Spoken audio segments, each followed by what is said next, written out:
Hi everybody, this is the Baseball Hut, the amazing, spectacular, terrific, the great one, the People's Champion, your host, Hut. Welcome back to the Baseball Hut 2.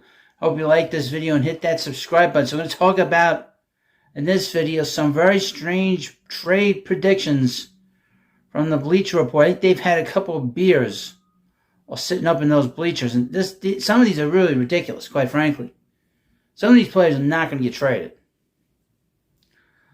But they did this whole group of players, and you know one of them already, so a couple of them already saw the thumbnail and everything.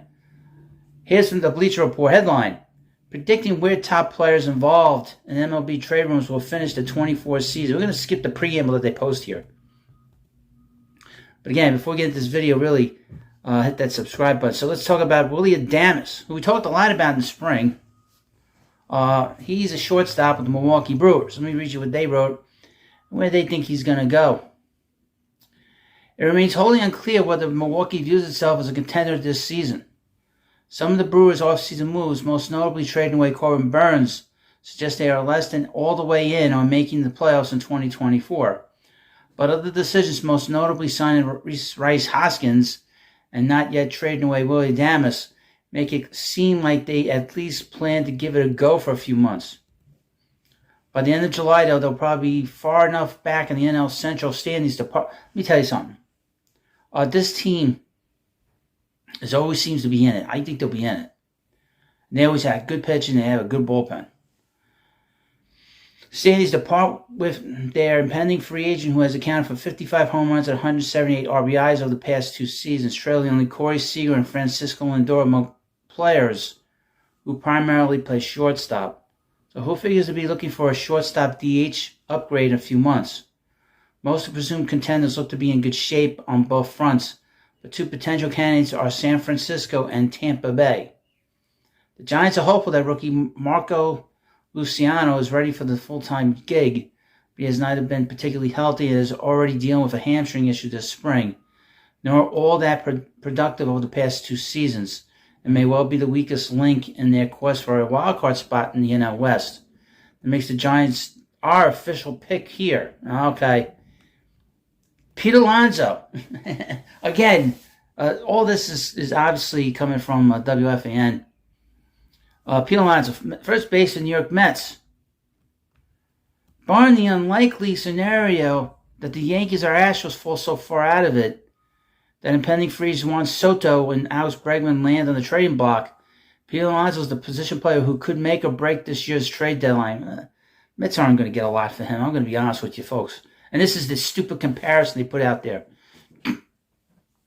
Since his debut in 2019, Alonso's home run total of 192 is highest in the majors, edging out number 2 Matt Olson by a margin of 15 dingers. Now, I would mention that in 2022 and then into 2023, Matt Olson had 15 more home runs than he did the year before. And then when he played with the A's, he had 37 home runs. So how did he hit more home runs than he did the year before? Somebody explain that one to me? Anyway, if Alonso hits the trade block, it would be similar to 3 years ago when Minnesota parted with Nelson Cruz and got one of Tampa Bay's top prospects with a slugger who had 20 more home runs than everyone else from 2014 to 2020. It's a stupid comparison. And they agree. There might be even more interest in Alonso than there was in Cruz, too, considering we're talking about a 29-year-old as opposed to a 41-year-old. Teams will grow increasingly reluctant to give up a top prospect for a 2-month rental. But with Alonso, there's a good chance he'll give you 15 to 20 home runs during those 2 months, and ideally at least a few more in October. It should be quite the bidding war for the polar bear if the Mets are as unimpressive as the preseason projections suggest. The Mets are considered a playoff team by some projections. You don't need to win 100 games to get to the World Series. You saw that last year with the Diamondbacks. If there's one team in the majors with a thirst to improve its ability to put runs on the board in the postseason, surely it's the Toronto Blue Jays, right? Now, they failed to mention sort of an important thing here with the Blue Jays. The Blue Jays have a first baseman. Duh. Called Vladimir Guerrero Jr. Dumb. Shane Bieber, right-handed pitcher. There will be 2 Cleveland Guardians pitchers on this list, but Shane Bieber is the one much more likely to actually get traded at some point in the next 5 months. He's entering his final season before reaching free agency, and there's just no chance the Guardians will be able to sign the 29-year-old. As such, if they fall out of contention for the trade deadline, there's about a 110% chance Bieber will be on the move. They're saying that he's going to get moved to the Cubs. One team with a potential need for pitching in the excess of outfield talent is the Cubs. They've got Ian Happ, Seiya Suzuki, Mike Tauchman, and Pete Crow-Armstrong all under team control for at least another 3 years, plus the recent re-signing of Cody Bellinger and highly touted outfield prospects in Owen Casey and Kevin Alcantara. Maybe a one-for-one swap for Tauchman or Cleveland adds a second player to the deal to get one of those prospects. We'll let them work out the specifics, but a couple of months of Bieber pitching in Wrigley Field is a reasonable expectation. Bieber's going to get moved. If the Guardians are on the border of being contention, they're going to move him. A team to keep an eye on in the American League Central is the Tigers. Keep an eye on them. They might be getting closer to contention, and they do have a good manager. Dylan Cease, right-handed pitcher, Chicago White Sox. Where they say he's going to go? Well, they keep saying Baltimore. Baltimore has been one of the most consistently suggested landing spots for Cease, but the Cardinals might make the most sense here. Sonny Gray was a great pickup for St. Louis, but both the Kyle Gibson and Lance Lynn 1 year plus a club option deals feel like Band-Aid solutions that might not stick. The Cardinals do have 2 highly touted pitching prospects in the pipeline, Tank Hence and Tekoa Robbie. But both of those 2020 draft picks are likely at least a year away from becoming legitimate options for the rotation. What are they saying here? He's going to get moved to the Cardinals. Yeah, we'll see about that. I don't know about that. Emmanuel Clase. Well, they say he's not getting moved. Okay, so we can skip him. Rhys Hoskins. Where's he going to go? They say he's gonna stick with the Brewers. He signed a 2-year deal. Why would he be moved? Kenley Jansen. They say he's going to get moved.